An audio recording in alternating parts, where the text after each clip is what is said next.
Whatever happened to the old saying, you can do anything you want if you just put your mind to it? Hi, I'm Katina Willis, and today I want to tell you about some scare tactics that I am seeing often, quite often in 2020. So stay tuned. You want to hear this one.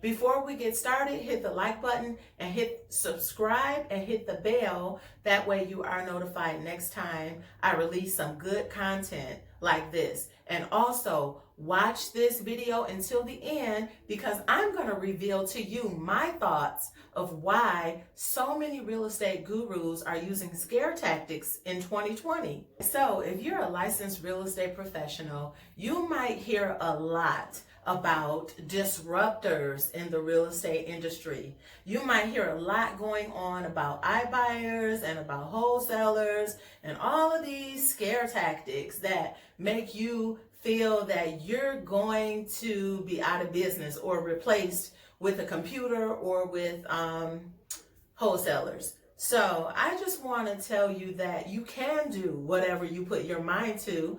And I honestly believe that it doesn't matter if it's 2020, it didn't matter when it was 2012, and it won't matter in 2025. If you just follow these tips and tricks, let me say this, anytime my business is low, I go right back to 2012 and 2013 when I hit the ground running and I was grinding it out to get my business going. Honestly, in real estate, it just seems like you're doing that over and over again. If something does happen or you lose a good client, it's a no-brainer. If you got your business going from scratch, you can do it again. So again, I'm telling you, you can do anything you want if you just work hard and focus. All right, my tips are in no particular order, but these are the tips and tricks that I use to get my business going in the beginning. Number one, treat it like a real job. You want to treat real estate like a real job. You want to put in time and effort, 8 to 10 hours a day or more, just like you would if you were working in corporate America and they were paying you 40 hours a week. Now, I'm going to take you back, 2014, I was talking to a friend, a fellow real estate professional friend, who laughed at me when I told him that, hey, yes, I go to the office every single day from I'm there by 9:30 and I'm usually out by 6 or 6:30. He laughed. He thought it was crazy that I would follow such a schedule. But needless to say, he's out of the business and I'm still here. So that might tell you something. No shade. All right, my tip number 2, get you a good real estate coach or a good mentor.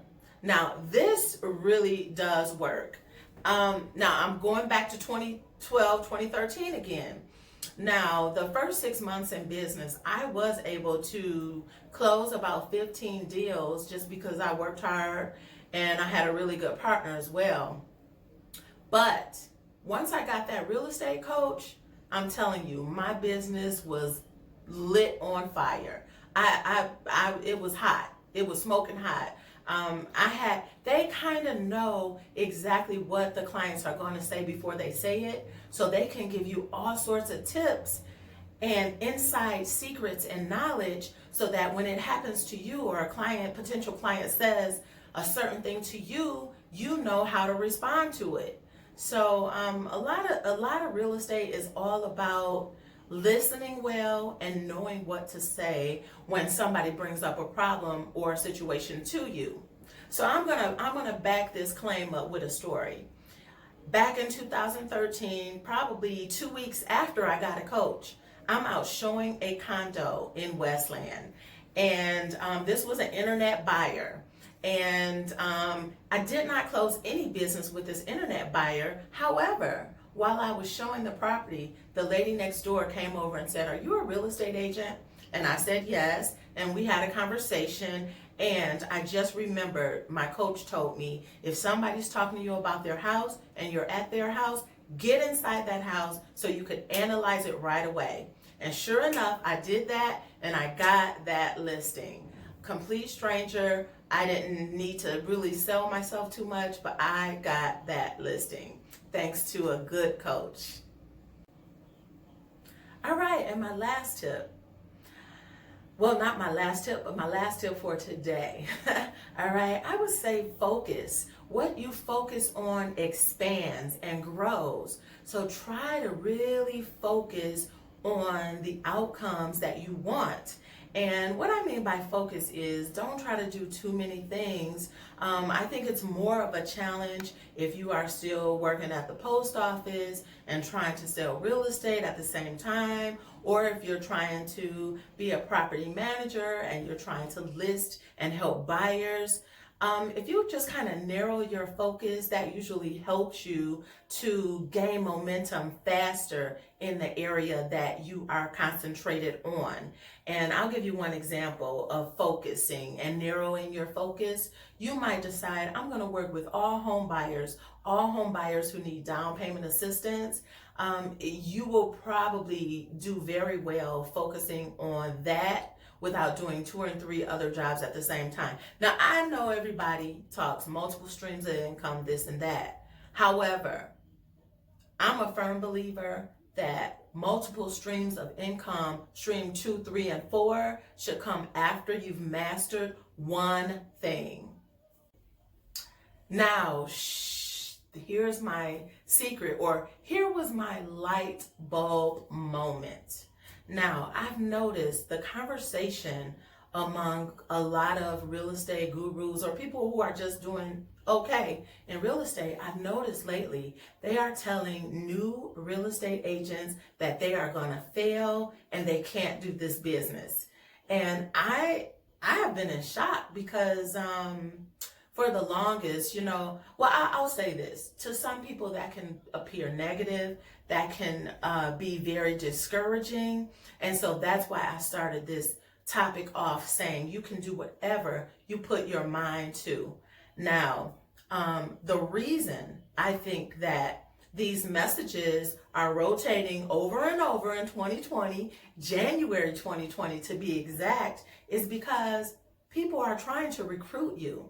They're trying to make you think you need them, and they're trying to recruit you.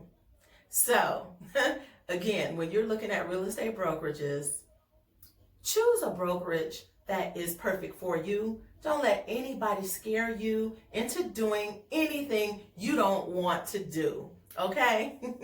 So, that's it. I do have a lot of friends who are in the real estate business. So, hopefully nobody gets offended or thinking I'm throwing shade, but it is what it is at this point. So, all right, so with all that being said, I have a question for you. Will this be the week that you will decide to door knock your favorite neighborhood? Or maybe you will pick up the phone for the first time and make some cold calls. Okay, time to face your fears. Success is on the other side of fear. So go ahead, face your fears today. Now, if you found this information valuable, go ahead and comment below, click the like button, and hit subscribe. And I look forward to hearing about your first experiences, just like I shared mine with you. So it's Katina Willis signing off. Thank you for watching, and go out, do it, just do it. Don't even think about it. Face your fears, make some cold calls, door knock some doors in your favorite neighborhoods. All right, I'll see you soon. Bye.